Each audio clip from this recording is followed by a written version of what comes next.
Hello everyone. So today we are going to discuss about a new topic, that is conversion of SI unit.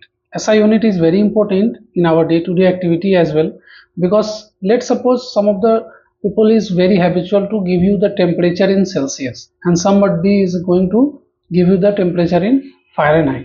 Now as a student, how you are going to analyze which one is suitable to you and what is the equal to which one? How many Fahrenheit is equal to how many Celsius and vice versa? So there are many other options, like somebody is going to check kilometer and somebody is going to calculate in a miles. So these are the SI unit conversion that is going to help you not as a student but as a individual in day-to-day activity. You will find it very useful. Okay, so let's get started, and today in the topic we are going to discuss about SI unit conversion in detail. Okay, so let's get started. Conversion of SI unit. In this unit you are going to learn kilo to pound, pound to kilo, Fahrenheit to Celsius, Celsius to Fahrenheit, kilometer to miles, and miles to kilometer. So first is related to weight. Okay, second is related to temperature, and third is related to distance.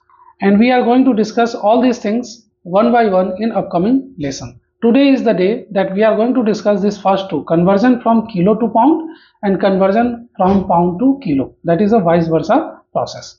First, understand what is SI unit. SI unit is a short form of International System of Unit, where we will going to find out the standard value. We are going to get a number that is equivalent to in other metrics. SI unit is based on a 7 base unit, okay, which is a meter, kilometer, second, ampere, Kelvin, mole, and candela. Okay, these units are used to measure length, mass, time, electric current, temperature, amount of substance, and luminous intensity respectively. So in this calculation we are going to discuss about some of the basics metric conversion, that is the SI unit conversion, which will be related to temperature, distance. As for example, I can say that here somebody is taking a temperature in Celsius and somebody is going to take the temperature in Fahrenheit. So that is going to we are going to discuss here, and this is very useful in scientific research, because there we need to convert various measurement from one unit to another. Similarly, in engineering, SI unit conversion is used to design structure or machinery. Okay, so which requires very precise measurement, and if you are not good in that, maybe you will find it difficult to do this SI unit conversion. Now today the SI unit conversion that we are going to discuss is there is some limitation. What is the limitation and why this limitation comes in here? Actually, the regular method to convert the SI unit from one to other metric is difficult, and you will not find it easy to calculate in your mind. So what I am going to do here, we are going to find the approx value, so we can do it easily, but at the same time there is a difference between the actual value and the value we are getting. That difference is not so hard, it will be hardly 0.5 value will going to increase or decrease. Okay, so that is the only you can say that variation from the actual answer. That is the maximum you will get most of the time. 0.3, 0.2 is the difference you will see from the actual result. Okay, so these things you always keep in mind, that whatever the result you will get, suppose you get 89.5, so might be the original answer is 90. Okay, and might be the original answer is 89. That is the only difference you will see. So this is a very minor answer, so you will get a very approx value, that is you can get it very easily in just 1 or 2 seconds using the Vedic method. Okay, so first we are going to understand conversion from kilo to pound.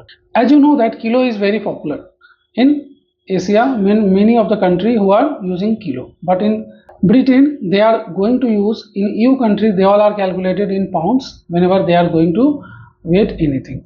But conversion this kilo to pound is very easy, that we are going to discuss very step by step. Only you require 3 steps to calculate the kilo to pound. In the next topic we are going to discuss pound to kilo as well. So what is the steps? Step 1, multiply the kilo by 2. Whatever the kilo value you will have, multiply that value with 2, means you just have to double it. Then divide the first step value by 10. Okay, and just add the step 1 and the step 2, and that is the step 2 you are going to complete. Okay, after that you will get the answer. So let's take one example, you will going to understand. Let us start by looking at the conversion kilo to pound The question is, what is the 86 kilo into pound? So we have 86 kg and we have to get it how many pound it is. That is the value we are going to discuss. As I told you, the step 1 is just you have to double it. So 86 will going to be double, so it will become 172. Now step 2, you will have to divide this 172 by 10. As I told you, you should be little bit careful here, because here you don't have to divide this 86 by 10. Okay, don't confuse with that. You don't have to do 86 by 10. Whatever the value you will get, the double of 186, you will have to divide this 172 by 10. 172 divided by 10 is very simple. It is 17.2. Any value, it is going to be divided by 10. Simply you have to put decimal in between the number. After one digit from the right side, you will get the answer. Like 182 divided by 10. Simple. 18.2. Why? Because after right side you have to put one number decimal, then it will be the answer. Like if it is 17346 divided by 100, so in that case we have a double zero, so we are going to count the number from the right side, two numbers, because there is a double zero, and then we will put the decimal. So 173.46 is the answer of this number. So hopefully you understood. Now let's take, I get the first step, that is 86 into 2, that is 172. Second step, divided by 172 with 10, I get 17.2. Now add both the value. So 172 plus 17.2, you will get 189.2, and this is the answer of 86 kilo into a pound. So what is the answer? 86 kilo equal to 89.2 pounds.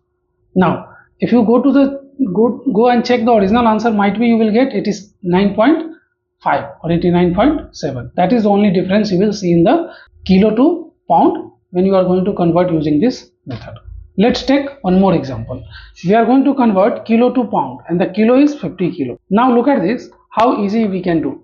This is the 50 kg, just double it, you will get 100. 100 divided by 10, you will get 10. So this is the first value, and after double you will get 100. So 100 plus 10, you will get 110, and this is the answer, you will get it. So it's very simple. 100 double it, you will get 50 double it, you will get 100. 100 divided by 10, you will get 10, and 10 plus 100, 110, and this is the 50 kilo equal to pound. Okay, it's very easy and it will work for any number. Let's take one example. Suppose there is a question saying is 48 kg equal to how many pounds? Okay, how many pounds? Simple, double it. 48 into 2, that is 96. 96 will be going to divided by 10, that is 9.6. Now this is the first value, this is the second value, just add it. So 96 plus 9.6, what is the answer? 105.6, and this is the pound. Which pound value? This is the 48 kg. 48 kg equal to what? 48 kg equal to 105.6 pound. This is the answer. Now as I know that it's very easy, similarly if I am going to ask you the vice versa, means pound to kilo, what you are going to do? If you understood the problem carefully, you will find that this method is very easy. Like kilo to pound, we are going to do pound to kilo in just a reverse of the process. Let's take one example and you will going to understand it very easily. So pound, suppose that you have already value in the pound and you have to convert into a kilo. How you are going to do that? So step 1 is what? Divide the kilo by 2. Earlier we are multiplying, this time I am going to divide, just a reverse. So we will get the half of the pound. Then divide the answer by 10. Whatever the answer you will get, you have to divide with 10. And instead of you are going to addition, you have to do the subtraction. So here you can see that add, no, it is actually subtract. You have to subtract. Subtract step 2 answer from the step 1 and you will get the answer. So let's take one example and you will get it very easily. So we have to convert pound to kilo and you have answer 120 pound and you have to find the answer. You have a question 120 pound and 120 pound equal to how many kilo? Just half of the value. Divide the pound by 2. I divided 120 by 2, you will get 60. Now 60 will going to be divided by 10. So answer is 6. Now you have to add this value and this value. So subtract, sorry. We have a reverse process. So 60 minus 6, that is 54. So 120 pound equal to 54 kilo. That is a simple process.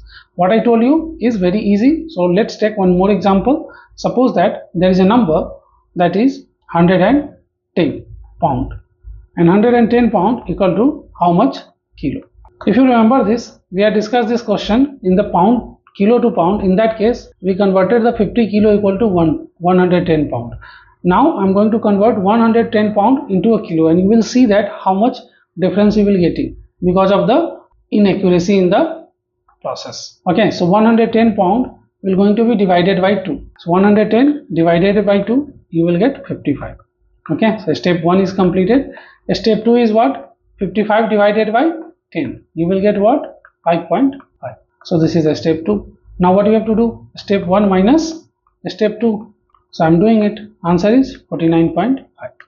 Now this is the 0.5 inaccuracy because actual value is 50. Actual value is 50 kilo, but this time you will get 49.5. So this is the only difference. 0.5 difference you will find with the original answer to this answer.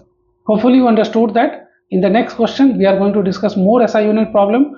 Now what you have to do, you have to go to the website, solve few of the question, because the topic we have took, I only took 4 or 5 examples, but in the practice sheet you will find different type of problem. The reason is we are more focused on practice, and if you have any doubt you can ask me in the doubt session. I will be very happy to solve all of those doubts that you are going to ask me. Okay.